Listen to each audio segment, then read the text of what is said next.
Cylinder కొరత, cylinder దొరకడం లేదు, సిలిండర్ బాగా షార్టేజ్ ఏర్పడిందన్న విషయంలో చాలామంది వరకు సిలిండర్ కోసం లైన్లు కట్టడాలు, లేకుంటే ఒకటికి రెండు తెచ్చుకోవడాలు, డబ్బులు పోయినా పర్వాలేదు దగ్గర సిలిండర్ ముఖ్యం అన్నట్టుగా రాష్ట్రంలో సాగుతున్న విషయాలు మనం చూస్తూ ఉన్నాం. ఇందులోనూ కొత్త ముఠా, ఎట్లాంటి ముఠా అది? రేవంత్ రెడ్డి లాంటి ముఠా ఏం చేసిందంటే శ్మశానంలో గోదాముని తవ్విందట.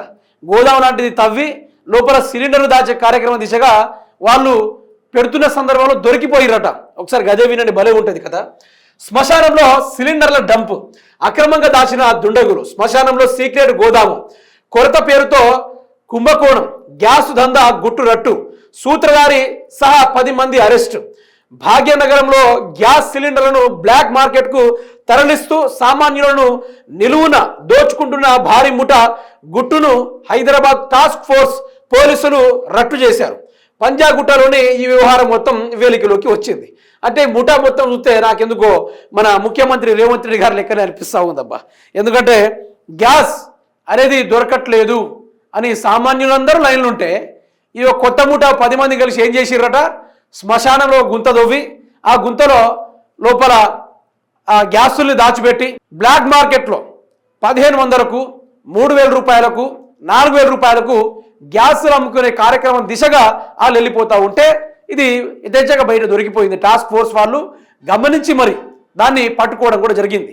అయితే ఎట్లా దాచిపెట్టిరంటే ఓ గుంతం దొవ్విర్రు, అందులో దగ్గర కొన్ని వేల గ్యాస్ సిలిండర్లు పరిచి పైన ఓ పెద్ద శ్మశానం లెక్క, అంటే శ్మశానాలకు టోమ్స్ ఉంటాయి కదా, టోమ్స్, ఆ టోమ్స్ని పైన పెట్టేసి దాన్ని జరుపుడు గ్యాస్ను తీసుడు, జరుపుడు గ్యాస్ తీసుడు. ఇదన్నీ గమనించిన సామాన్యులు ఈ యొక్క టాస్క్ ఫోర్స్ వాళ్ళకి కంప్లైంట్ చేయడంతో ఆ టాస్క్ ఫోర్స్ పోలీసులు వచ్చి కొన్ని రోజులుగా గమనిస్తూ ఉన్నారు. అయితే ఆ బ్లాక్ మార్కెట్లో ఎంత అమ్ముతున్నారు చూస్తే ఒక్కొక్క రెస్టారెంట్స్ కావచ్చు, లేకుంటే పెద్ద రెస్టారెంట్స్ కావచ్చు, వాటికి 4000 నుంచి 10,000 మధ్య రేట్లో ఈ యొక్క బ్లాక్ మార్కెట్లో గ్యాస్ని అమ్ముకునే ప్రయత్నంలో ఉండగా ఇదంతా చూసి కరెక్ట్ టైంలో ఈ గోదాముని పట్టుకొని మరి వాళ్ళని 10 మందిని అరెస్ట్ చేయడం కూడా జరిగింది. చూశారా, ఈరోజు తెలంగాణ రాష్ట్ర ప్రజలు, రాష్ట్ర రైతన్నలు ఇదే విధంగా అన్నాన్ని దాచుకుంటుంటే, అంటే రైస్ని కానీ కూరగాయలు కానీ ఇట్లనే దాచిపెట్టుకుంటే రేవంత్ రెడ్డి సహా అందరూ అల్లాడిపోతారు. మనకి ఇట్లాంటి అవినీతి జరుగుతూ ఉంటే పట్టుకున్న పోలీసులు చాలా వరకు గ్రేట్, హ్యాట్స్ ఆఫ్ కూడా చెప్పొచ్చు వాళ్ళకి.